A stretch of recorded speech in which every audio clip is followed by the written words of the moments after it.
This Torah class is brought to you by TorahAnytime.com. Let's get started. Okay, so tonight we are learning for Lefuah Shlema to Yecheskel ben Tzila. Also, the person that we mentioned last week, someone from Canada who was lost, is still lost. So we're learning for a safe find, B'ezrat Hashem for him. Shimon Alexander ben Chana Riva. Okay, let us begin. So we're up to the Makkah, the plague of frogs. This is, I don't know how to explain. It's a lot of fun. It's very enjoyable. Well, just wait and see. All right. Okay. So now, let's just jump straight into it.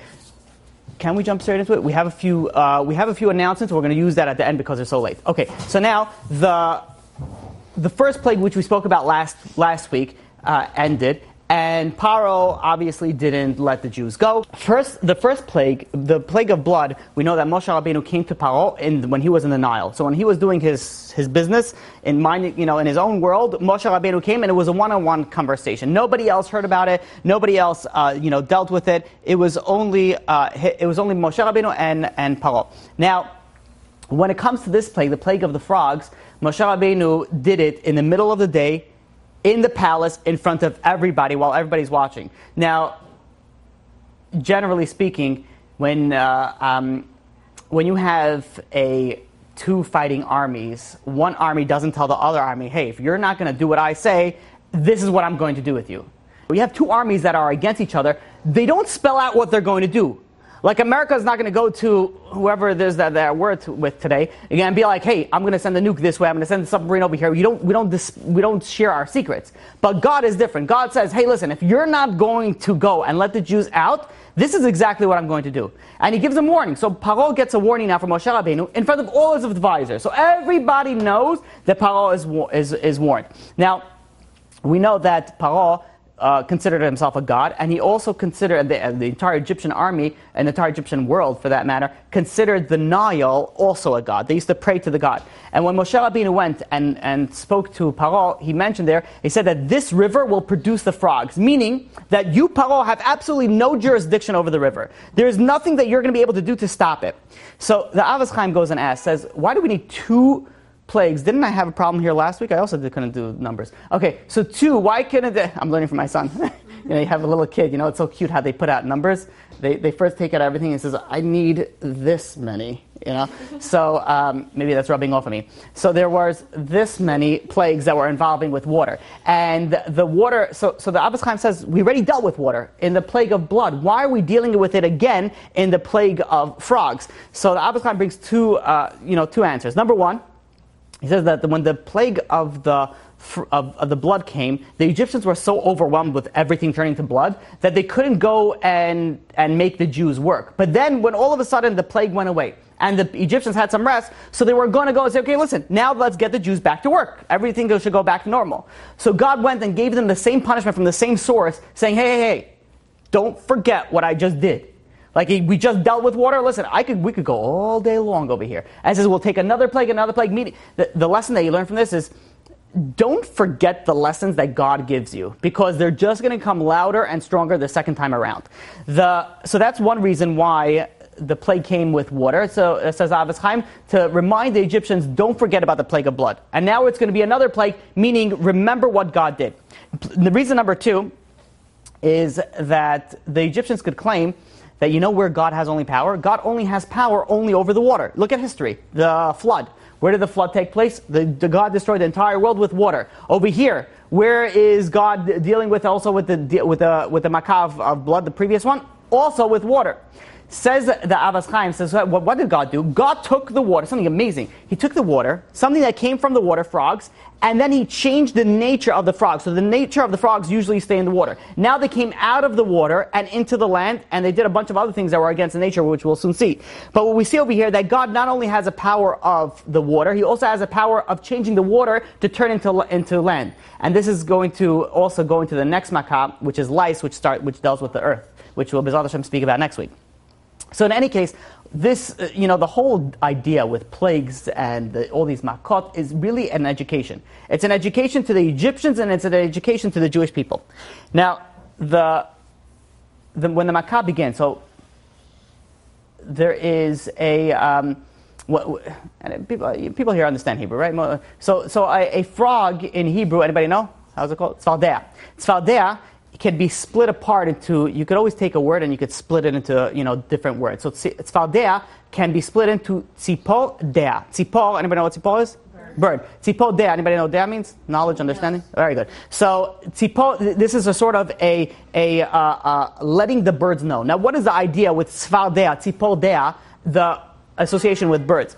The reason for that is that the frogs, they are constantly croaking, they're constantly making the noises, and the birds that are flying above, if they want to know where water is, so they just follow the noise, because they know wherever the frog is, that's where the water is, and that's where the drinking water is. So the frog is known as tzipor dea. The frog, it gives the knowledge to the birds to know where to drink. Now, what's this so interesting about the birds? We mentioned last week that there are 10 ma'amarot, there are 10 sayings that God created the world. Because Paro went and denied the 10 sayings, now Paro is going to get the 10 makot. So each of the 10 sayings corresponds to one of the 10 makot. So which of the sayings correspond to the makah of the frogs? The answer is it's on to Genesis, Bereshit, chapter 1, verse 20. It says, Vayomer Elokim. And God said, Yishretzu ha'mayim sheretz nefesh chaya. The waters are going to be swarmed with living creatures. And then the pasuk ends, Ve'of yo'ofef ala haaretz al pnei reki hashmayim. And the bird is going to fly over the water. Now I was thinking about this. So look at the correlation. Why is it specifically tzfaldea came out of the water? We said because tzipor dea. Now when God created the world, some of these things I'm going to say today, you have to follow along with me a little bit. The tzipor dea, the frog, which is known as the knowledge of the birds, is also associated in the original, when God first created the world, the 10 sayings, it's referring to over here. First it says about the waters, about the creatures that are going to be in the water. And then in the same things, it says a correlation to the birds that are in the sky. So we see over here, there's a connection between the birds and between the fish in the sea, and the creatures in the sea. So here's the frog, which sort of binds that connection. You have the tzipor dea, the one that brings the connection between the birds and the creatures of the sea. So, according to one opinion, we know that the tzfaldea is frogs. There's another opinion that says also that it was crocodiles. Right? This was two, it's not like when you say something that is similar. Like frogs and crocodiles, two way different things. You could have a pet frog. I mean, you could have a pet crocodile if you live in Saudi Arabia, but generally speaking, for other people in the rest of the world, you don't have these types of pets. So you're talking about two very, very different ideas on what this plague actually came out. And when you think about frog, you think about, okay, a little cute little, double chin, dude going and croaking a little bit. We're soon going to see this is a very, very, very serious makah. So we had two opinions. Number one, a crocodile. Number two, a frog. Now, when the frog came out, so the opinion is that there was one huge, massive frog. Now, I want you to picture this. Now, you think of a massive frog, you think about maybe a small puppy-sized frog. You think this guy is crazy. But think about it like 3 moose, 2 elephant size. I don't know if those are exactly the same. Think about 2 elephant size, creature that comes up from the Nile. All of a sudden, the Nile, this massive creature that comes out over here. Now, the frog was very interesting. So originally, according to the majority of opinions, there was one frog. Now this frog came out of the river, huge, enormous frog, and it started making a beeline directly for Paro's palace. Now, you see over here and I want you to picture this. The reason why I want to go through this is I want to build a picture in your mind. So use your imagination. So this huge frog comes out, doing its croaking. Frogs have a very long tongue. Imagine the distance that this tongue could actually go. And besides dealing with the size, the noise of this frog, let's also picture the slime, because we know that frogs have additional, Okay, so in any case, the frog starts making its way to the palace. Now, the guards see this huge frog. What do? Yeah, please, why don't you join us? No. So they start throwing rocks at it. They're trying to scare it, go back away. Nothing is budging it, until somebody came over to it and hit it. Now we all know, a lot of people know the famous, the midrash over here. Every time the frog got hit, it opened its mouth, and more frogs came out. Yeah. Now, this, I can't explain it. And by the way, the Zohar says that this is not only on the main frog. It's also, the Mamlos also brings this down, that it was on all frogs. So when you try to hit a frog, it would just, so the first frog, the big frog, its mouth opened up and more frogs jumped out. It's as if he's carrying an army of frogs in his stomach, and every time someone got him angry, it just here's more frogs. Yeah. Could it be that God brought the plagues to that each one has a different lesson to teach? Oh, 100%. There's going to be a lot of lessons that we're going to learn from here. Yeah. So Paul goes, I'm sorry, the soldiers go and they start hitting the frog. Every time he gets hit, more frogs come out. Now, with the other frogs, and the Mammal brings it down, that the frog, when they kill the frog, the stomach would burst open and a bunch of other frogs would jump out. Now, I don't know if anybody ever witnessed this. I remember this one time I was in Eretz Yisrael, I was in Israel with my family, and we went up north for a day or two. And we rented a little house, for a day or two. And this house, let's just say that, it looked like not only was built pre-war, but nothing has changed. No one has swept or anything since pre-war. Now, so we had, our beds over there. And when I got over there, this is Israel up north. Whoever has, I'm talking about maybe 20 years ago. So there was I was supposed to sleep in a certain place. And in that place, there was a nice size spider. Now, so I see the spider. You get to Israel back then, you're realizing you're dealing with the wild animals, especially up north. So I'm like, okay, let's throw the spider off, and we'll deal with it afterwards. So I got some sort of broom, and I sort of tried to move the spider off. The second the spider moved, there was, and I kid you not, maybe 100 little spiders that just came from under it. I don't know if the spider just gave birth. I don't know if the spider's warm. I don't know. I didn't study spiders to know what was going on over there. But all I knew is I was like, okay, I'm going to move the spider, and then we'll deal with it. I moved the spider. 1,000 little spiders just sprang out, and I was like, nope. I just left, and I just remember I slept on a towel somewhere else. It was ridiculous. But you think about it. What's more scary? One spider, even though it's bigger, or 75 or 100 of the little babies looking for their mama? I ventured to say, I don't, no thank you. I dealt with it. I slept in a towel. It was a learning experience, is all I can tell you. But in any case, so this is what happened with the frogs. Every time they killed a frog, the more frogs came out. So anger in general doesn't solve anything. When somebody's angry and they get into a conversation, that nothing good will ever come out of it. So imagine when you have the big frog is coming. So Egyptian goes and hits it, 6 frogs jump out. Now the Egyptian gets angry. So what are they going to do? Instead of thinking with their common sense, they hit it again and again and again and again. So the more frogs kept on spilling out. Now the way it worked with the frogs is that they went in a specific order. It was as if they had directions, ways. GPS, located them exactly where to go and what to do. And the first stop that they went, before they touched anything else, is they went straight to Paro's palace. They went straight to Paro's palace. And in fact, when they got to Paro's palace, they didn't just stop by the palace. They went specifically to his bedroom and specifically to his bed. So the first person that got afflicted first in this plague is Paro. Now, one of the reasons why he got afflicted first is the first plague, blood, didn't really affect Paro. So because it didn't affect Paro, Paro got a little bit haughty. He says, you see, can't affect me. I'm the God. And he went on to his tangent on how special he is. Now, so what God did is that specifically the first plague, the first attack that it's going to make the frogs is going to be specifically at Paro in his palace. And where was he? While he was in bed. Now, I want you to picture that.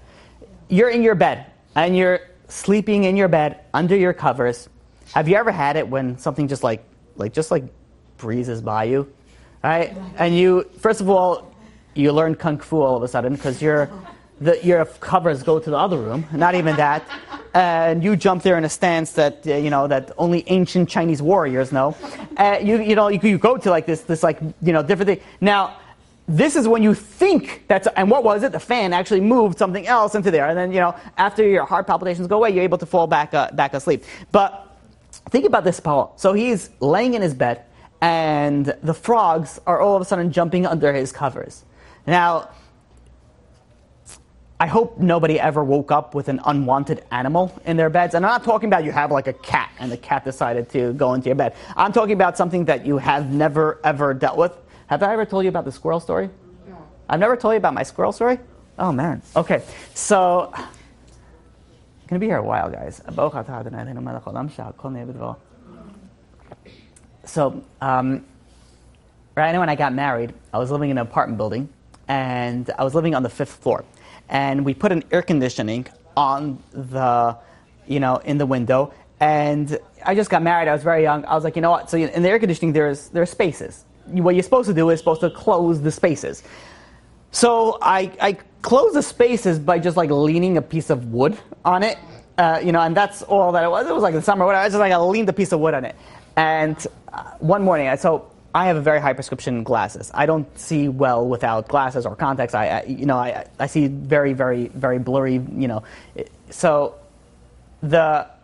about like early in the morning, the sun was out, but it was like just sunrise in the summer, and suddenly I hear like the board fall down.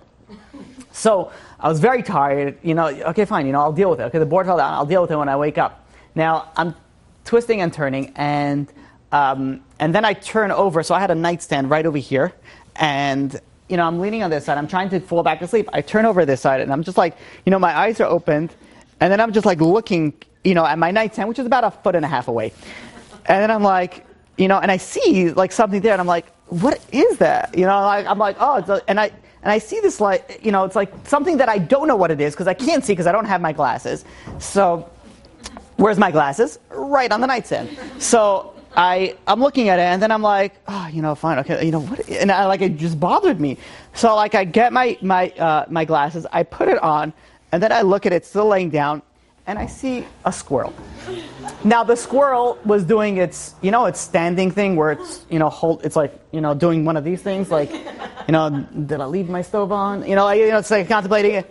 And now when you like wake up and you're like not sure what's going on, and in my mind I'm like, that's not good, And then like a split second later, which probably was like 3 seconds later, I'm like, oh no, and I call my wife. I'm like, get on the bed. And she's, she wakes up, she jumps, she's like, what am I getting? And she gets up on the bed. I run, I close the door. I don't know what I was thinking. So I locked my wife inside there.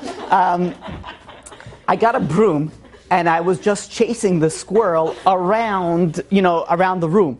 And I even remember rodents, a squirrel, I think it's a rodent, when they get scared, they remove their bowels. I don't know how to say it nicely. So the squirrel, I'm with a broom. I don't know what my plan was, because like if this squirrel is gonna, I don't know, but I was just like running around, this room with a broom, and the squirrel was like running in the corner there. And finally I was able to chase it out, and it just dove straight out the window. Like I don't know what happened to that squirrel, but if it could survive a 5-flight, fall, but it just like dove like straight out. Now, when I'm thinking about Paro, when I'm thinking it like he's waking up with frogs, like the squirrel wasn't in my bed, but I was still, I remember my wife jumped up, she didn't know what was going on, she's standing on the bed, she's like, what's going on? And I'm like, there's a squirrel in here. She's like, what are you talking about? There's no squirrel in here. And then she saw the squirrel, she's like, there's a squirrel. I'm like, I know there's a squirrel. And I'm like, I'm running around over here. It was a very entertaining, fun story after it happened. But back then, I'm like thinking, I'm like rabies. I'm like, do squirrels know how to fight? Do they bite? I don't know. I'm like, I'm going through a million things. And anyways, I get the squirrel out. Now, imagine what would have, this squirrel was like, okay, so it was like 1.5 feet away from me. Imagine what would have happened if the squirrel was in my bed. Like not one squirrel, but like a bunch of squirrels, or like frogs. And what do you do when there's like, frogs are slimy, they're in your bed. Can you imagine the horror that you have to deal with? So Paro went directly into Paro, into his bedroom, into his bed. Now, why specifically did it go, in his bedroom? So Paro's grandfather went and made a mannequin sculpture of Sarah Imenu. Sarah was a very beautiful woman, and there was a whole story over there that he wanted to take her and he didn't take her. But in any case, he made a sort of a life-size, lifelike type of depiction of Sarah. And Paro, while even in the plague of blood, Paro entertained himself with this mannequin, per se. Now, because, by the way, you should also know that Sarah, so Sarah was, Paro made Sarah into a mannequin, the same figure, the same face. There was also another woman in Jewish history that was made into a mannequin. Does anybody know who this was? Estelle, yeah. So I learned this only recently. I found this very fascinating. Estelle, Achashverosh also made for her a mannequin. And anybody know the correlation between Sarah and Estelle? 120. 127, yeah. So there's some sort of correlation of this. Sarah was the most very beautiful. Esther was very beautiful, and they both were made into a mannequin, both by the leaders. Very, very interesting, correlation. But in any case, Paro was in his bedroom. I'm sorry, 127. Sarah lived until 127, and because of that, Esther had 127 provinces under Achashverosh.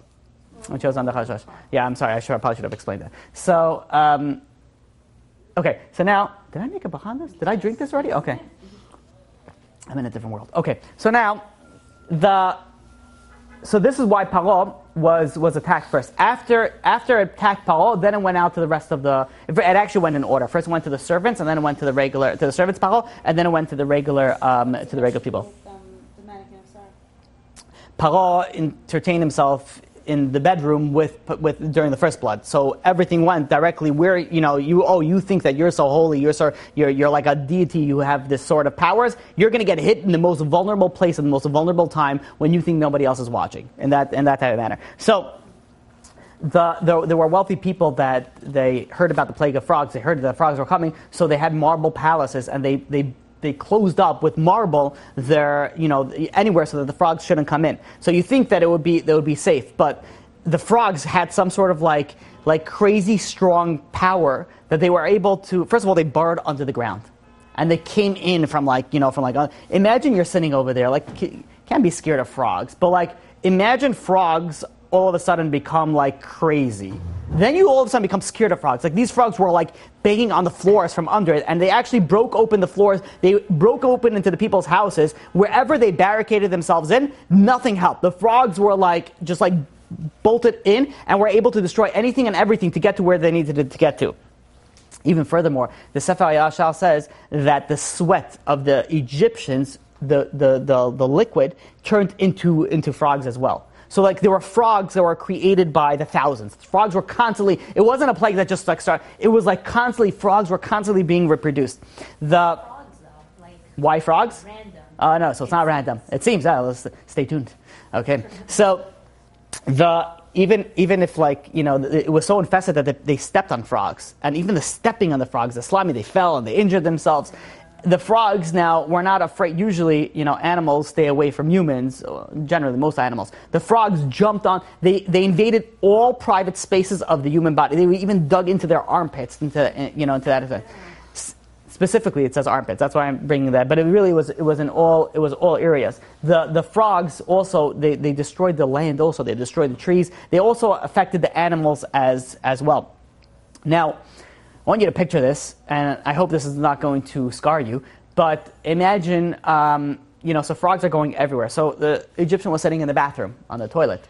And I know some people have a fear of this, that something is going to come up from the toilet, and especially if you're in some. So in any case, so the Egyptian is sitting on the toilet. The frogs came from all directions. Now, when they came from all directions, I'm trying to say it as clean as possible. When the frogs came in from all directions, they didn't any orifices of the human body they were able to enter.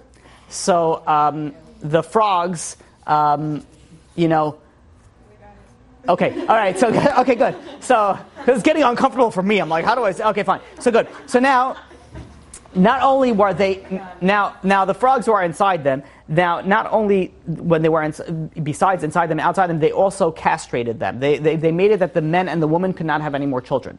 Not everybody, I'm saying, but a large percentage of them couldn't have any more children. Why? Measure for measure, because they didn't allow the Jewish people. They tried to prevent the Jewish people from having children. Now, if they were about to take a drink, all of a sudden they took a drink. The frog was infested with the water was infested with frogs. And if they drank it, the frogs went down all angles. Okay, so now let's say the frog was inside them and it died.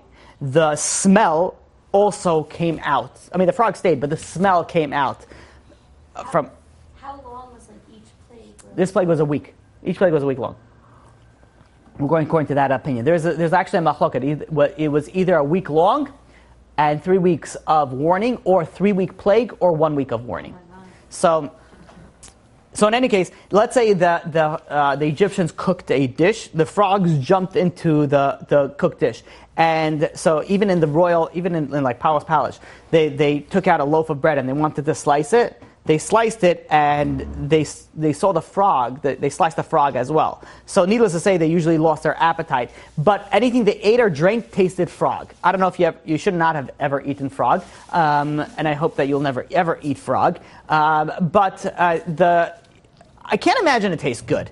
So in any case, everything tasted of frog. Now, when they went and they cooked things in the ovens, there's a miracle that happened that the frogs actually jumped into the ovens as well. They jumped into the ovens. They ruined the entire food that was cooked. They jumped into the dough, and when the Egyptians ate, there was something very miraculous thing that happened. That the frogs, when they jumped into the ovens, into the cooked food, they died. But when the Egyptian ate everything they needed to eat, they needed to survive. When they got to the bellies, Tchiyat HaMetim happened, and the frogs came back to life. Now, the tzfal de'ah, we said tzipol. We said one interpretation is tzipol de'ah, the knowledge of the birds. But tzfal de'ah is also tzfal, which is like the morning de'ah, the knowledge, meaning that the frog knew the knowledge of the morning. It says, I believe this is Rabbi Victor Miller brings it down, that the frogs there were two types of frogs that came. One of them that croaked all night, and another one that croaked all day. So meaning that it was around the clock noise of the frogs. And the noise was so bad, and by the way, the noise was, let's call it external to the human body and internal to the human body. So the noise came from everywhere. And I'm like picturing it, if they opened their mouth, would it be louder? Like and then all of a sudden they closed it and they stopped. I don't know, use your imagination. But in any case, the noise was so loud and painful. In fact, the Midrashim brings down that the noise was more painful than the actual frogs. Now, when the frogs were inside them, they weren't just relaxing, sitting in the, you have the babies enjoy the mother's womb. It wasn't like they were like, oh, look at this, let's, do laps in the water over here. They were biting them, they were hurting them, but the noise that was coming out was more painful. The way that I see it is psychologically. If God forbid somebody knows that there's an animal inside them, and if they just feel something that's painful, but if they hear it, psychologically, that would do so much more damage. Imagine what they would do. You have when a woman is pregnant, and sometimes when the baby moves, you actually see the form of the baby. So imagine that for the frog. Suddenly the frog's oh, look at this, or Roger is here, a name that, is it Roger the rabbit? No, whatever it was. Okay, I don't know. It's been a while since Sesame Street. So they went crazy. Some of them actually died. Yeah. The noise was excruciating. They couldn't hear. They couldn't speak to each other. They couldn't sleep because in the daytime there was a daytime frog. In the nighttime there was a nighttime frog. So it was all the time non-stop croaking. You would go crazy from it. And in fact, they did go crazy from it. There was also a border dispute. So attached to Egypt is a land called Cush. And I saw different, according to the modern day, if it is translated either as Ethiopia, which is a common translation, but I also heard a translation as Sudan. So if you look at a map, so you have Egypt, and then you have Sudan, and then you have Ethiopia. So I don't know if it was back then, Egypt was larger and it was attached to Ethiopia. I don't know the borders were, back then, but there was a border dispute. Where does Egypt end and where does Cush begin? So what happened was with the frog, the pasuk says in Shemot in Exodus chapter 7 verse 27, Anochi nogef et kol gvulecha. God said, I'm going to smite your entire borders, meaning that your entire borders are going to be filled with frog. So with their border dispute, all of a sudden there was no dispute anymore because everywhere that there was, Egypt was filled with frogs. The line directly over there, where it was Cush, no frogs. So it was very easily discernible where was Egypt and where was Cush. Now, the Egyptians, they were able to, and we're soon going to see, they were able to manipulate it and through magic and also bring out frogs. Now, because there was a border dispute and because the Egyptians wanted to claim more land, they tried to get their frogs that they conjured up from their magic to go further out into the Cush land, but God didn't allow it. So even their frogs that they were able to bring out from magic was also stuck in the borders of Egypt. With the frogs, there came the frogs' cousins and distant relatives like snakes and crocodiles. Even according to the other opinion that it wasn't crocodiles. You also have to realize where the crocodiles, for example, they came from the Nile.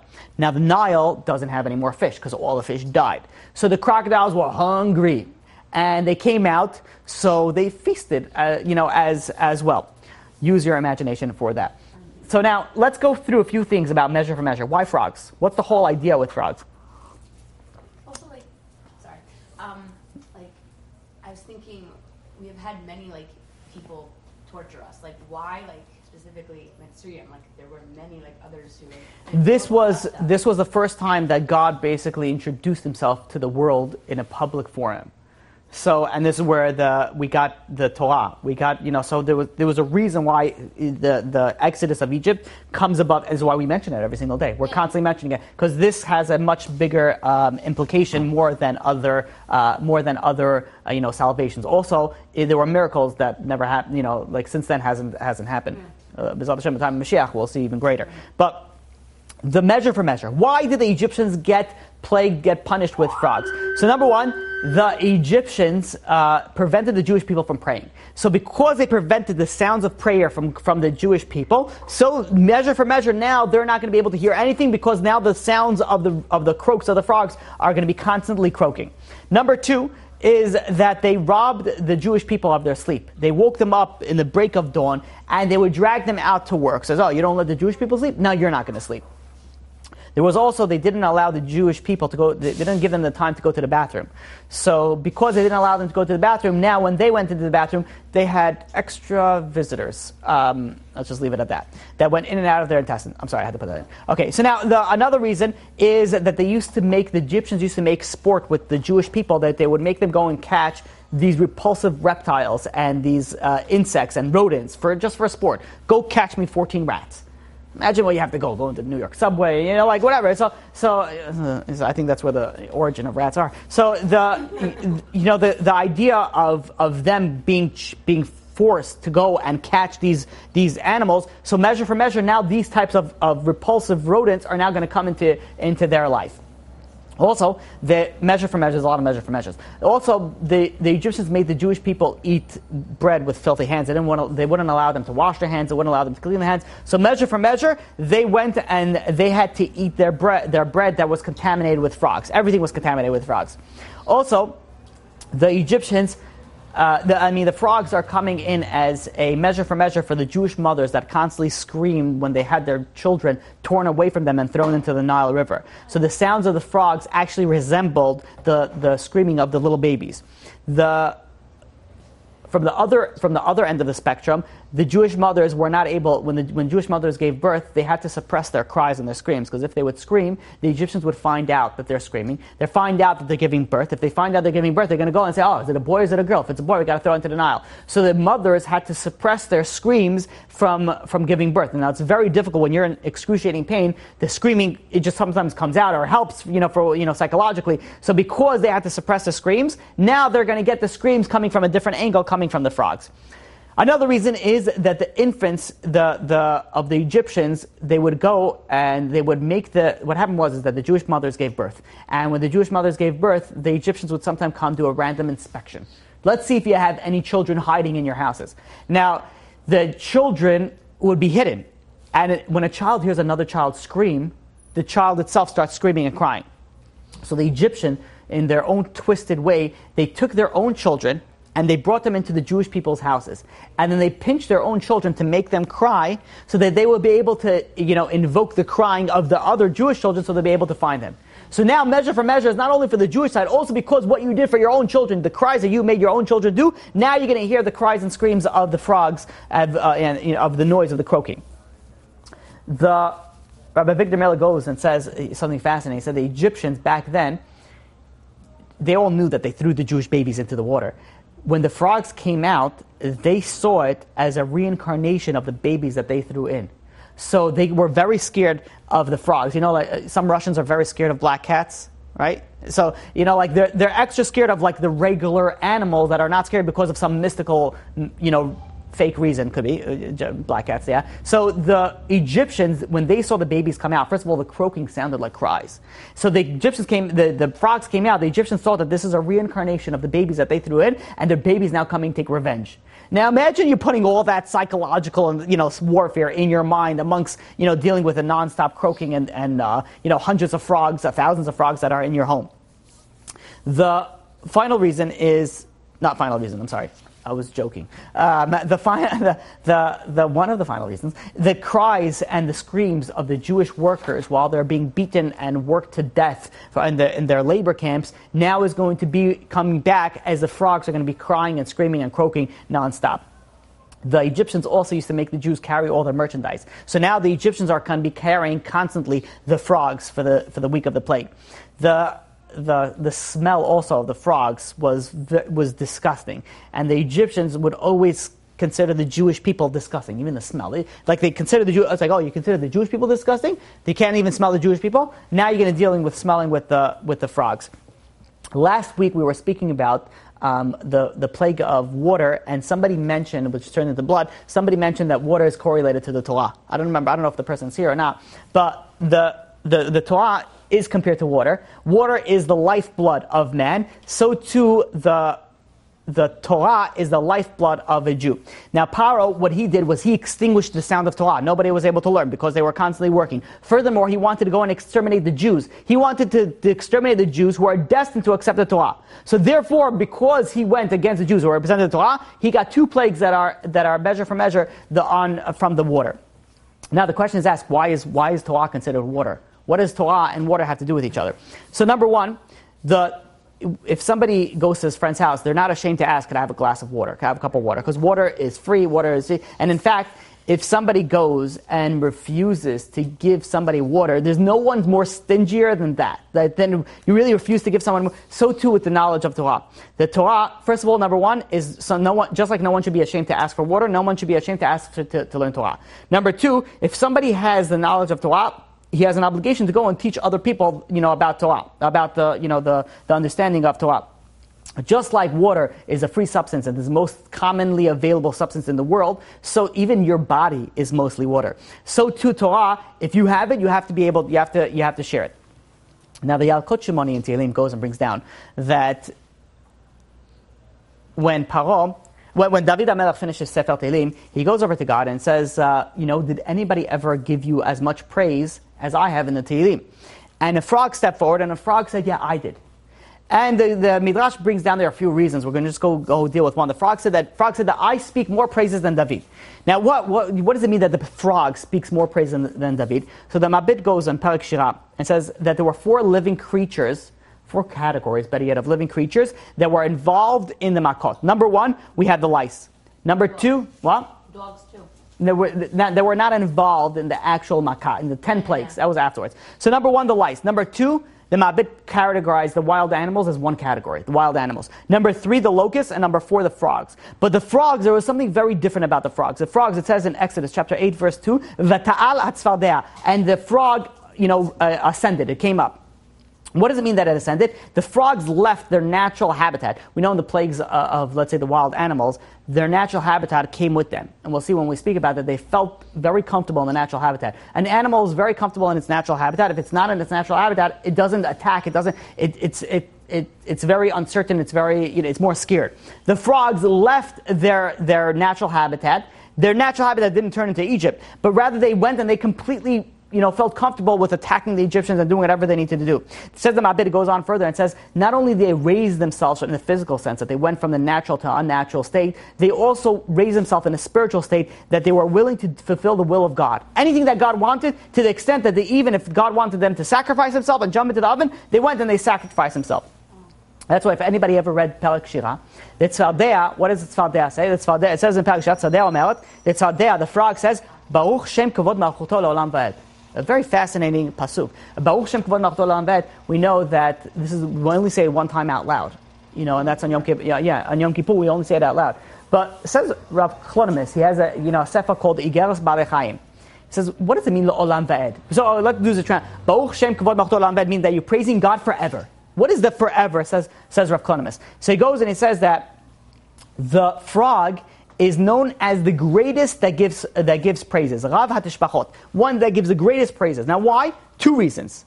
Number one, because when Avraham Avinu was thrown into the furnace, he, by Nimrod, people, you guys are familiar with the story, right? Yeah, just nod your head and blankly. Yeah, okay, fine. So we'll speak about it, maybe a little bit later if we have time. But when Avraham Avinu was thrown into the furnace, a frog jumped in there and extinguished the flame for him. because the frog extinguished the flame, this is what is known as Rovat Tishbal. The second incident is by the Makkah of frogs. The Makkah of frogs, the frogs sacrificed themselves, volunteered to die to sanctify God's name. Now, first of all, this is also, there's a, Rav Konomus learns from here that the frog is constantly croaking. They're constantly praying to God. They're constantly praising God. This is why he says that the frogs are even greater than David HaMelech, because they're constantly praising God. The lesson that we learn from here is just like a frog croaks nonstop day and night, so too we have to learn Torah. Why Torah? We mentioned before, because Torah comes from water. Frogs come from water, right? We said, we don't have to do the whole circle, right? You guys are following with me so far? So because the frogs come from water, and the water is dealing with the Torah, and the Torah has to be dealt nonstop, so too the frogs croak nonstop. And even to the extent that we know that if the Torah is not being learned 1 minute in the world gets destroyed. So the Torah has to be constant. There has to be a constant of learning of Torah. This is also similar to the constant croaking of the frogs. Now the Egyptians, when they went and they got attacked by the frogs, they went and they screamed at all of their gods. Give me a second, because I might answer. Most likely, I'll probably answer you. The Egyptians went and they went to all their gods. Now, every plague, they constantly tried to go to their gods. They tried to and nothing helped. Nothing made any difference whatsoever. It weakened their understanding of God. Now, Paro is sitting in his throne, and he's sitting over there. And by the way, it was a miracle that happened. The frogs were inside Paro as well. Paro was able to understand what they were saying. And one frog was saying to another frog, "Until when we're going to have to stay in his body?" So the frogs answered back, "Until Moshe, the son of Amram, prays for our release." This is what Paro is hearing coming from inside his stomach. So imagine, not only, first of all, you think you're hallucinating, right? Because you have frogs inside of you that are croaking, and all of a sudden you're understanding it, and you're talking, and so Paro is going out of his mind. He feels that he finally has to act on something. So he goes and he calls, who does he call? His magicians. He doesn't call Moshe. He calls his magician. And he tells him, says, look how stubborn Paro was. He calls the magician and says, can you replicate this Makkah? Are you able to go and conjure through your magic more frogs? And they were able to, through their use of demons, they were able to bring more frogs into Paro. So Paro said, you see over here, Moshe and Aaron, they're just good magicians. They're just really good magicians at who they are. So Paro goes over to his magician and says, okay, fine, you are able to bring them up. Now use your magic to remove the frogs. Go, just like you brought it, let them go. But as much as they tried, the magicians were not able to remove the frogs. So finally, frustrated by the failure of his magicians, and he was scared that also of the endangerment to his life, because there's only a certain amount of time where you have frogs living inside of you that you're going to go to the urgent care and be like, okay, listen, I got a problem. Can you deal with this? So Paro finally summoned Moshe, and by the way, you should know that the plague of the blood, Paro never summoned Moshe. But by the frogs, he calls Moshe Rabbeinu. In fact, the word Sfardea appears 10 times in the Torah regarding the Makkah, showing you that the Makkah of Tzadea was equal to the 10 plagues altogether. The frog plague was so bad that it was so excruciating that Paro had to actually beg Moshe Rabbeinu. In fact, Moshe Rabbeinu comes and he says, please, I beg of you, pray to your God that you could go and remove these frogs. And if you do it, says Paro, I will send you out of your nation. You could go sacrifice to your God. So Moshe Rabbeinu says, all right, I'll pray to my God. I'll pray to the God. But I'll do you one further. He says, you could test me. Tell me when you want it to be removed so that you will know the greatness of God. Whenever you say you want me to remove the plagues, that's when I'll remove it. So Paro was thinking, first of all, he's suffering. So somebody's suffering when you say, hey, listen, you're suffering in tremendous pain. Do you want to take the Percocet now or you want to take it tomorrow? Any normal person would say, let me take it right now to get rid of the pain. But Paro was so arrogant, he says, you know what? This was his thought process. He said, Moshe Rabbeinu is coming over to me right now. He's playing mind games with me. He's coming over to me and he says, hey, listen, I can remove this whenever you want. Because he thinks that I'm going to say remove it right now. He says, but Paro was a magician himself. And the way it works with magic works from noon to midnight. That's when you can be able to do magic. So Paro tells him, he says, I want you to remove it tomorrow morning. He wanted his pain didn't matter to him so much that his stubbornness. He says, you know what? I'll wait. I'll suffer another day in pain. Remove it tomorrow morning when you're not able to. When magic doesn't have any power. So Moshe Rabbeinu says, you got it. Tomorrow morning it is. Moshe Rabbeinu leaves Paro's palace, and it says, and Mamloz actually brings down over here in Exodus chapter 8 verse 8. It says, "Vayitzak Moshe el Hashem." And Moshe cried to Hashem. It says in Mamlus, why did Moshe cry? All the plagues, it doesn't say that he screamed out and he cried to Hashem. Only the plague of the frogs. Why is it that Moshe cried and screamed out to Hashem only in the plague of the frogs and not in any other plague? It says the Mamlus, brings down, he says, because Moshe Rabbeinu had a personal stake in this.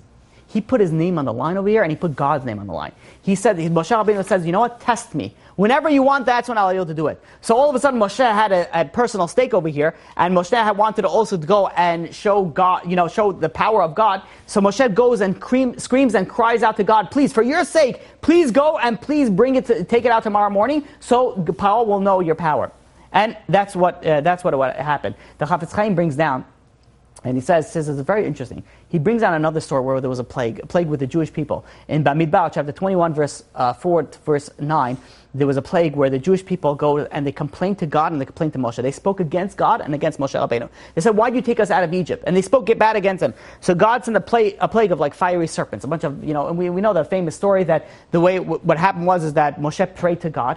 And God says, okay, fine. If someone got bitten by a snake, there's a pole with a copper snake. If someone looks at the copper snake, then they're going to be able to be, they're going to be able to be healed. Ask the Chafetz Chaim. So ask a very, very, obvious question.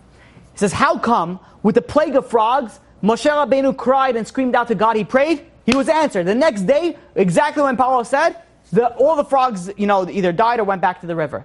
But when the Moshe Rabbeinu prayed and cried to God for the plague against the Jewish people, the plague didn't stop right away. Not only that, it was a very complicated process. You have to go make a copper snake, and then you have to look at the copper snake. Why is it when the Egyptians prayed, answered immediately, all gone, the plague? But when the Jewish people had the suffering of the plague, they had to go through this complicated process. What? They complained, that's why. Oh, so complaining is like really bad. So right, there you go. So Chafetz Chaim goes and says, he takes a step further, not just to complain. When the Jewish people spoke against God, against Moshe Rabbeinu, they spoke Lashon Hara. He says when they spoke Lashon Hara against, that's how difficult and how severe the serious consequence of Lashon Hara is. That even Paro, with all the sins that he did, all he needed was the prayers of Moshe Rabbeinu and the contrition that he would brought through. The plague went away. But for the Jewish people, the prayer was not enough because the sin was so severe. The sin of Lashon Hara is so severe. So in any case, going back to our story, Moshe Rabbeinu goes and tells Paro, the plague will be finished tomorrow, exactly when you say, but the frogs will remain in the water. There's a certain amount of frogs that will remain in water. So the question is asked, why specifically the frogs have to go back to the water? So one answer is that if the frogs would all instantly die or perish, then Paro or the Egyptians would say, you know what? He says the Nile, the god of the Nile, is so strong that he evicted all the frogs from his essence, from the Nile. So because that they shouldn't say, that the plague of the frogs, the Nile has so much power, then the frogs came back into the Nile, so that the Nile has absolutely no power whatsoever. Additionally, an answer that is very entertaining in a certain way. Are you guys familiar with PTSD, post-traumatic stress disorder? Let's say somebody suffered very traumatically from frogs. What is he going to do the next time that he sees a frog? Flashback. It's just like war. Yeah, people are very triggered. Exactly. So the frogs, Moshe Rabbeinu said specifically, the frogs are going to go back into the water. And Moshe Rabbeinu said by the plague of the frogs that to Paro, here in this plague you're going to appreciate the oneness of God. Why specifically here he said you're going to appreciate the oneness of God? Because the frog went back into the Nile. So we know that Paro had his one-on-one session with the Nile every morning. And now Paro is going to want to go back to the Nile to do his situations. And he goes into the Nile, he's going to hear one ribbit, he's going to run the other way. One croak, he's going to be like, I'm out of here, forget about it, right? He's going to take his Xanax, he's going to take all his medications, which didn't exist yet, so he's going to be suffering and, without anything. It's going to cause him, his post-traumatic stress disorder. So you know what? It says over here, tzfardea, the knowledge of the morning. What is the knowledge of the morning that's tzfardea, that the frogs are going to be? The frogs are going to expose Paro for who he really is. You're just a regular person. And Paro is going to have to really build bathrooms in his palace. Why? Because the tzfardea, the frogs, which is known as the knowledge of their morning, are going to expose the real true knowledge of what Paro did every single morning. So because of that, Moshe Rabbeinu said the Nile is going to be filled with frogs. So now Paro is going to really appreciate the oneness of God. Paro cannot claim that he's God anymore because now that he's too scared to even to go into the Nile. Rabbi Yitzchak Zilberstein goes and says there's another reason. He says, he quotes Lakutei Anshe Shem that a father goes and hits his son with a stick. This is obviously when this was allowed, and parents are allowed to educate their children. So a father hit his son with. I'm not saying that you should hit your son with your stick. Okay, getting into a hole over here. So in any case, Rabbi Silverstein brings this down. Okay, that the father hit his son with a stick because the son did something really, really bad. Now, what the father did is he took the stick and he put it on display. So every time the son sees this stick, he's going to remember what he did. He's going to make sure he's going to never do it again. God wanted to make sure that the Paro and all the Egyptians remember what happened. Don't forget the lesson that you learned with the plagues. So the plague of the frogs, they're going to go back into the river. So you always remember exactly what happened in the plague of the frogs. This way, it's going to prevent them from going and denying God again. There's a lesson for us also. If God forbid, any one of us get afflicted or pained with something, remember what God did for you. So you don't have to forget it, and God has to remind you again. That's the last thing that we want to do is we want to tell God, we don't need any reminders. We know exactly what we need to do. This is the lesson that we learned from the frog, that the frog stayed in the Nile River. A little bit more and we'll be done.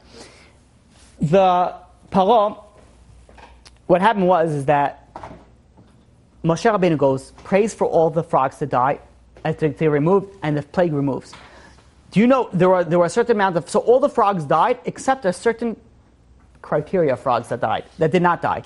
The frogs that jumped into the oven and they sacrificed themselves, they're the ones that lived. We said that they came back to life. They're the ones that lived, and they're the ones that went back into the Nile. Also the ones that went into the people's stomach. Now, the question is asked, why were they rewarded for it? And the Midrash brings, what was their reward? Because they went and they sacrificed themselves for God. So, measure for measure, now God is going to go and going to allow them to live. Now, there's two questions that is asked in this. Number one, so what are you giving frogs a reward? They're commanded by God to do something. If they're commanded by God to go and jump into the furnace, jump into the oven, they have to jump into the oven. There's nothing else that they could do other than jump into the oven. Where else could they have gone? Number two, another question is the Gemara in Pesachim, page 53b, goes and says that 1,000 years later, there was a ruler, a Babylonian emperor by the name of Nebuchadnezzar. Nebuchadnezzar, he made a statue of himself, and he commanded all his subjects to go and bow down to his statue. The Jews, there were three righteous Jews. Did it right this time. There were three righteous Jews that Hananiah, Mishael, and Azariah, they went and they refused to bow down to it. And the emperor gave them an ultimatum. He says, hey, listen, either you bow down to my statue, or you get thrown into the furnace, you get thrown into the fire. So Hananiah, Mishael, and Azariah, they made a kal v'chomer. A kal v'chomer is like, if let's say I tell you that I could lift 50 pounds, would you, and then there's a question that is asked you, do you think that I could lift 25 pounds? Now, if I could lift 50 pounds, certainly I could lift 25 pounds. That's what a kal v'chomer is. So Hananiah, Mishael, and Azariah did a kal v'chomer from where? From the frogs. If the frogs are going, and they're not commanded to sanctify God, they're not commanded to sanctify God's name, they went and and they're not getting reward for what they did. They don't go into Olam Haba, they're not getting reward. So if they went and they jumped into the furnace and they jumped into the ovens to sanctify God's name, because if they wouldn't have jumped into the oven, then the entire plague wouldn't have been complete. So because they went and they sanctified God's name, so certainly us, Hananiah, Mishael, and Azariah, who is commanded to sanctify God's name, will get reward if we sanctify God's name. So certainly us, we should also go into the fire to glorify the name of God. The question, though, that is asked is like, how do you compare yourself to a frog? Frog have no choice. How are they being rewarded for what they just did what they did? So Rav Shimon Schwab goes and answers like this. He says that when Hananiah, Mishael, and Azariah, when the three righteous men, they jumped into the fire, they didn't need to jump into the fire. Because the Tosfos over there brings down that halachically, they didn't need to kill themselves. Why? Because the statue that Nebuchadnezzar made was not really an idol. It was just something to honor himself. It was a statue of himself. So they went above and beyond their limits of what they needed to do. Because of the frogs, they also went above and beyond their limits. Now, what did the frogs do above and beyond their limits? The frogs were all, their decree was to go everywhere. Now, there was a certain group of frogs that every frog could decide, decide to their own extent of whatever free will they had. They had a little bit of where they wanted to go. Every frog had an ability to go, I want to go here, I want to go here, and they went wherever they wanted to go. There's a certain group of frogs that said, listen, some of us has to jump into the ovens, because that's part of the decree. He says, who's going to do it? He says, we'll take it upon ourselves. So they went above and beyond their self-sacrifice, what they have to do. So Hananiah, Mishael, and Azariah went also, and they said, let us also go above and beyond what we're required to do, and let us glorify God's name. The reason why they wanted to do that is because if they would have bowed down to the idol of Nebuchadnezzar, then the entire world would have said, the Jews and the non-Jews, everyone bowed down to his statue. So they wanted to make a statement. The statement was, no, the Jews do not bow down to this idol. So even though they had the ability to escape and, not put themselves into a dangerous situation, they learned the lesson from the frogs, for the same way the frogs went above and beyond, so too Hanani, Mishael, and Azariah went above and beyond. So now stay with me, because this is where I'm talking about, it's going to get fantastical. So now, there's a debate. Chassam Sofer brings down, there's a debate between Rabbi Akiva and Rabbi Elazar ben Azariah about what was the frog. So one Rabbi Akiva says that there was one frog, and the frog, every time he was hit, more frogs came out. Says Rabbi Elazar ben Azariah, he says, no. He says there wasn't one frog. He says there was originally one frog, but then the frog, when it came out, it let out a huge croak. It let out it sort of called all its family members. All the distant family. It made such a loud noise that all the frogs, they heard it, and they were, ribbit, I don't know, whatever they say, croak. And they all came from all over the world, from all over the area, they all came to heed the call of the big frog. So, the machloket over here is Rabbi Akiva says one big frog, every time you hit it, more frogs came out. Rabbi Elazar ben Azariah says it croaked and it called other frogs to come in. And Rabbi Elazar ben Azariah went and gave criticism to Rabbi Akiva for saying that one frog, it was hit and then more came out. So the question is asked, why is he criticizing it? He has your opinion, you have your opinion. What's the difference? So the difference is now that we see the consequences when you're dealing with the frogs, learning a lesson from Hanani, Mishael, and Azariah. Now listen to this, it's fascinating.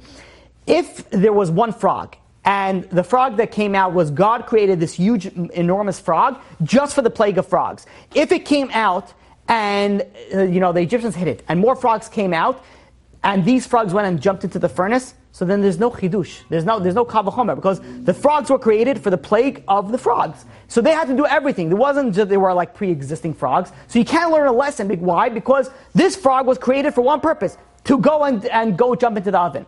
But if you learn that it was other frogs, regular alive frogs that came from other areas, meaning that they were pre-existing frogs, they were able to go back to their own lives, meaning that they weren't created specifically for this purpose. So then all of a sudden you could learn the kal v'chomer. All of a sudden you're able to learn and say, okay, listen, just like these frogs, which were alive and well beforehand, gave up their lives for God, so too we, Hanani, Mishael, and Azariah, are able to go and give up our lives because we have the ability to go and live. We're able to learn Torah after this. They're giving up their lives for what? To sanctify God's name. But the only way that this kal v'chomer will work is only if you're dealing with the concept that other frogs came in that were pre-existing, and not that they all came from the plague. Make sense?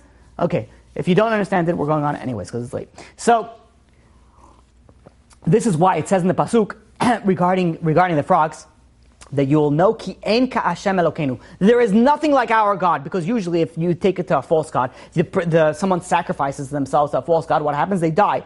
But that doesn't work the way with God.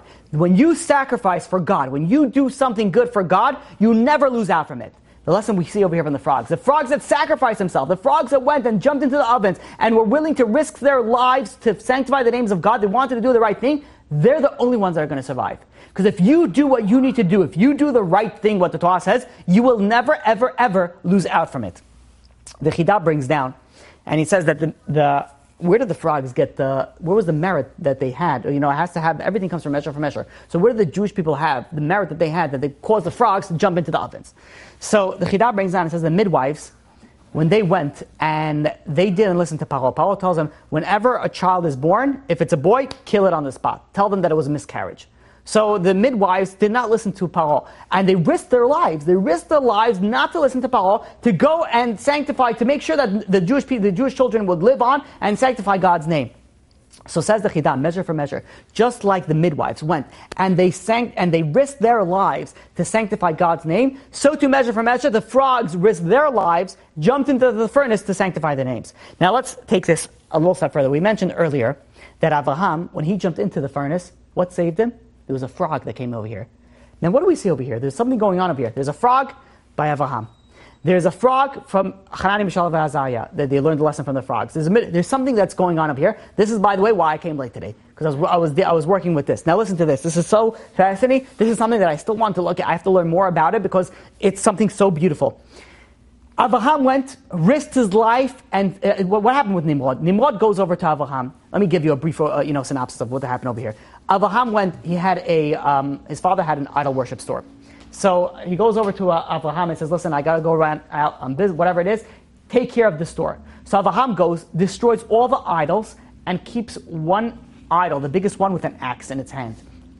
His father comes in, and he looks at all his entire shop is destroyed. So he goes to Avraham and says, what happened over here? So Avraham says, craziest story just happened over here. So he says, you see that big idol? He came to life, and he destroyed all the other idols, because he's the only idol that you should worship. So Avraham's father says, are you crazy? He says, it's a piece of stone. He says, what are you talking about? It came to life. It can't come to life. How did it destroy all the idols? What really happened over here? So Avraham said, listen to what your mouth is saying. He's saying, if this is a stone that can't even come to life and protect himself, then why do you worship it? Why do you bow down to it? The word got out of what Avraham did. It came over to Nimrod. Nimrod was the ruler at that time. And Nimrod used to serve, fire idols and, idolatry. One of the idolatry was fire. And Nimrod was very upset about this. He called Avraham in front of everybody. He says, you're going to go and now you're going to, because of what you did, you deserve a death penalty. But you know what? Go, and if you worship one of the idols, he says, then you're going to go and then you'll be free. So there's a long story of, hey, he went from one idol to another idol. Avraham said, none of them are going to be good. Finally, Nimrod decided to throw him into the fire. Why? Because the fire was one of Nimrod's main idolatry that he would worship. So Avraham went and he got thrown into the fire because he refused to bow down to, he refused to serve idolatry in a time of Nimrod. What happened over here? We know, when you do something good, when you go and there's something that you worked on in your life, that has something called the spiritual DNA. It passes on to your children. So if, let's say, you worked really strongly about something, that power goes on to your children, just like genetic DNA goes on to your children. You look similar to your daughter or your son. The same idea, the spiritual qualities also pass down. So Avraham Avinu risked his life to sanctify God's name. Maybe we could say this is a chidush that I'm bringing down, so it's still something that I have to go through. What we have over here? We have over here the midwives. The midwives now went and they had in their DNA to sanctify God's name. Why? Because it comes from Avraham. So who are they going to sanctify God's name and say, oh, listen, how are we going to sanctify? We're not going to go and we're not going to listen to Paro when he tells us to go and kill the Jewish children. We'll put ourselves at risk just like Avraham put themselves at risk. Measure for measure, now that the midwives did it, now the frogs got that measure, this is where they got it from. But let's take it a step further. The Arizal goes and brings down, Nimrod was in the time of Avraham, Nebuchadnezzar was the time of Hanan, Mishael, and Azariah. Says the Arizal, Nebuchadnezzar is a reincarnation of Nimrod. Nebuchadnezzar is a reincarnation from Nimrod. So let's put this all together now over here. Listen to this. So Avraham Avinu went and he defied Nimrod to worship his idolatry. So what happened? Measure for measure. We said that the midwives went and they defied Paro's threat, and they went and they survived the children. Measure for measure, the frogs survived. So the frogs jumped into the furnace. Now that the frogs survived the furnace, where was the lesson that Hanan, Mishael, and Azariah learned it from? They learned it from the frogs, who got it from the midwives, who got it from Avraham Avinu. And who was it all happened? The first and the last, all is the same person. The first it started with Nimrod and it ended with Nebuchadnezzar. This is where they learned that they jumped into the fire. Was what though? Nebuchadnezzar was the one who built that idol and told Hanan, Mishael, and Azariah, go and bow down to it. Even more so, Nimrod built the tower of God. The Arizal brings down that the tower is also represented by the idol that Nebuchadnezzar built. So the tower that Nimrod built is the same, is corresponding to the idol that Nebuchadnezzar built. Everything here is all plugging in. If you didn't understand what I just said, I would recommend you to rewind that whatever it was that minutes that I went through and listen, because it's so fascinating. I'm sure that there's a lot more to delve into this. It's something that is crazy. It's ridiculous. It's unbelievable. So we see over here everything ties in, and this is specifically why this is all related to the Torah, and this is all happens where from the water, because the frogs they prevented the Jewish people the power prevented the Jewish people from learning Torah. They wanted to exterminate them from getting the Torah. So too everything happened with water, with the frogs, to go and correlate that. Okay, so now a few more minutes and we're done. Did I say that already? I was just joking. So I'll give you 2 more minutes, and then in my 2 minutes, and then you get the question. Rabbi Chiel Spear brings down a story like this, and he brings down that this is a true story. The 23rd day of May and Elul, in the year 5770, there was Moshe and Shira Moreno. They were traveling back to their home in Ma'ale Ephraim in Israel, and they were traveling in this dark highway.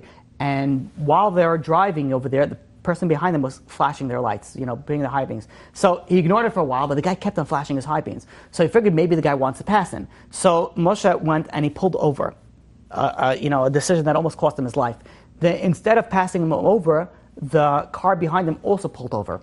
and there was a terrorist that got out there, had a gun, and started firing at the car of Moshe and Shira. And they fired. Moshe got hit in his leg, and Shira got injured with glass. I think it hit her face. In any case, the second that the terrorist was firing at their car, the second that he stopped, he ran out of bullets. They had to reload. They realized that now's their chance. So they jumped out of the car and they ran down. It was on like a slanted cliff. They jumped down. They probably rolled down like 75 feet. And we got over there. Shira, the wife, somehow miraculously had in her common sense to take her cell phone with her. So she went quickly, called the police. And while the guy was reloading, they kept on running. While the guy was reloading and looking for them, the police came. They were able to subdue the actual terrorist, and Shira and Moshe was saved. 6 months go by. They go and before when they captured the terrorists and they found Shira and Moshe, they came up. They come up and the commanding officer goes over to them and says, "How did you call us? How did you How did you call us to notify us that there's a terrorist shooting you?" So Shira was like unsure about the question. She's like, she held up her cell phone. She's like, "What do you mean? I called you with my cell phone?" And the officer says, "No, you don't understand." He says, "There's no service in here." He says, "Look at yourself. In this area, there's absolutely zero cell service. There's no cell towers. There's no way that you were able to make a phone call." And they didn't know. They didn't know how they were able to have service and how they were able to call the police.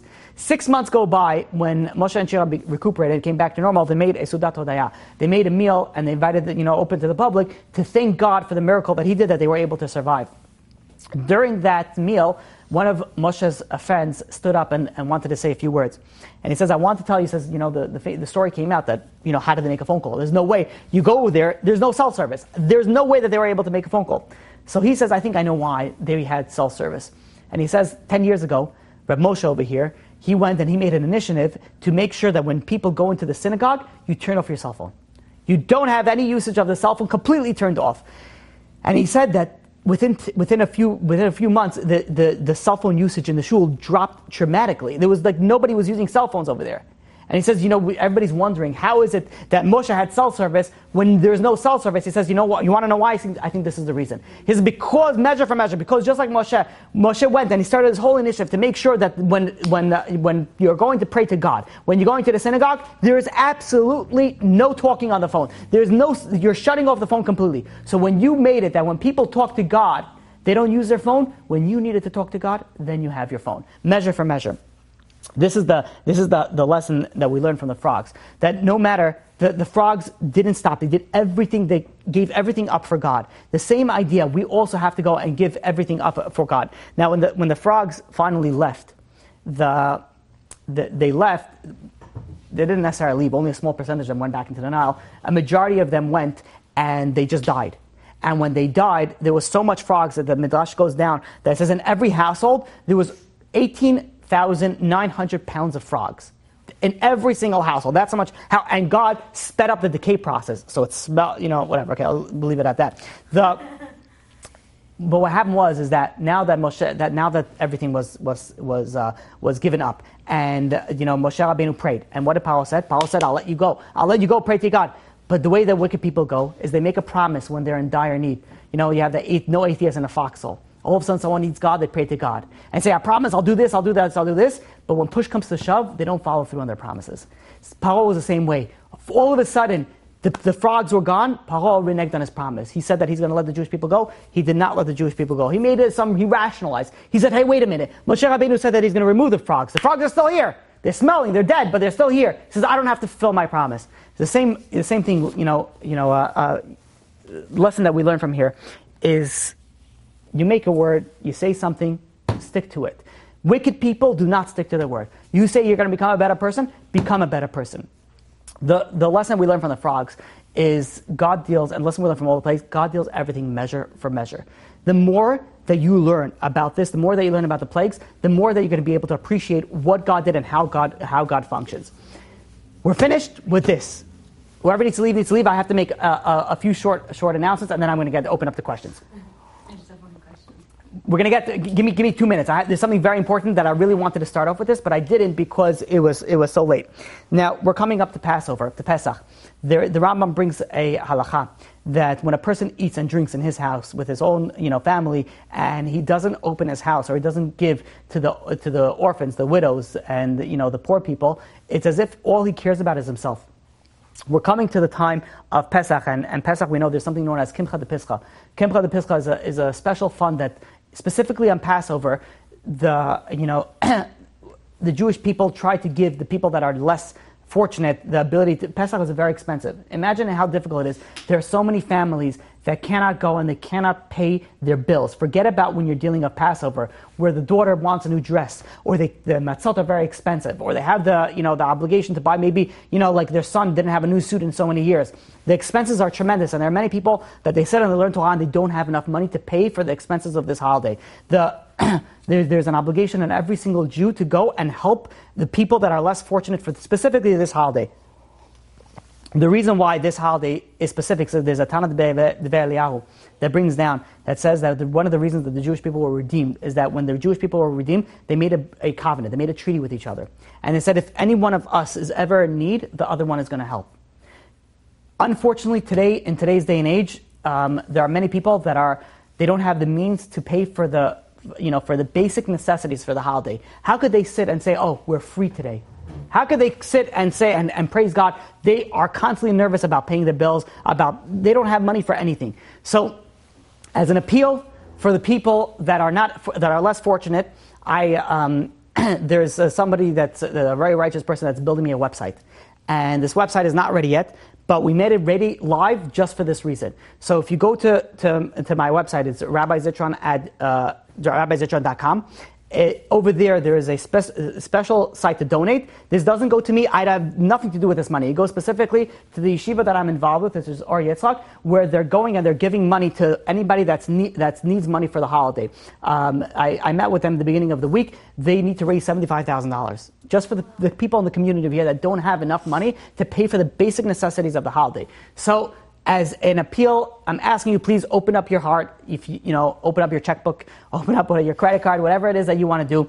The easiest way to do it. This is all. The website is just being live, specifically for this. It's a link that goes directly to. So you go to my website, rabbizitron.com. It's rabbizitron.com. And in there you have a link. You'll see right in the front. Maybe you scroll down a little bit. Specifically for this program, it goes you directly to their page. The money goes directly to them. I don't touch any of the money. It goes directly to the poor people. And it's a very, very big obligation and a merit that you will have, because you want to go tell God, listen, I took care of your orphans, the widows, and the poor people. Because the way that it works is everything is measure for measure, we just learned. You take care of God's children that can't take care of themselves, God's going to take care of you. So B'ezrat Hashem, may we all be able to open up our checkbooks, give generously to those that are more needy, and B'ezrat Hashem will give us a true redemption, a redemption that we'll see b'Mashiach b'mehera b'yameinu. Questions? Yes? So you said before how Torah holds up the world, and that if we don't learn for a second, the world collapses. But what about prayer? It's referring to Torah and prayer. If someone doesn't pray, then the world wouldn't exist either. Thank you guys for coming. I'm sorry I went so late. No, okay. So it happens to be it's Torah and prayer. I really meant to say, you're right. It's Torah and prayer that is continuous. Yeah. So thank you for bringing that up. Yeah. Any other questions? No. I don't know. Any other questions on camera? Oh, yeah. Random thing. Doesn't really have to do, but what is the difference between, let's say, worshiping a idol versus I know some Jews put a lot of focus onto amulets, chamsas, that they're whoa, how is that different? You're 100%. So I want to repeat that question. It's a very important question. And I want to expand on that. How is it different idolatry in serving some stone or wood versus some Jews who put their hopes in an amulet or in a rabbi, or they pray, or whatever it is, all these different objects. You're right. That is also idolatry. And that is why we have to be very careful that we don't, people you want to know what the biggest, people always use the biggest, skulat for money. What the biggest skulat for money is give charity. Give money. And pray. Yeah, exactly. So we're going and they want to do this and they want to do that. The biggest thing that they do is, first of all, pray to God. That's number one. Number two, you give charity. It's the same idea. So yeah, there's idolatry, unfortunately, a sense of idolatry also in the Jewish world, when people put all their beliefs in an amulet or all their beliefs in a certain rabbi and they pray to this rabbi, which is 100% idolatry, and they're not allowed to do that. So you can't. There's only God and there's nothing other than God. So you're 100% correct in that. Okay. Any other questions? No other questions? Okay, Chazak u'Baruch. You've just experienced another Torah class brought to you by TorahAnytime.com.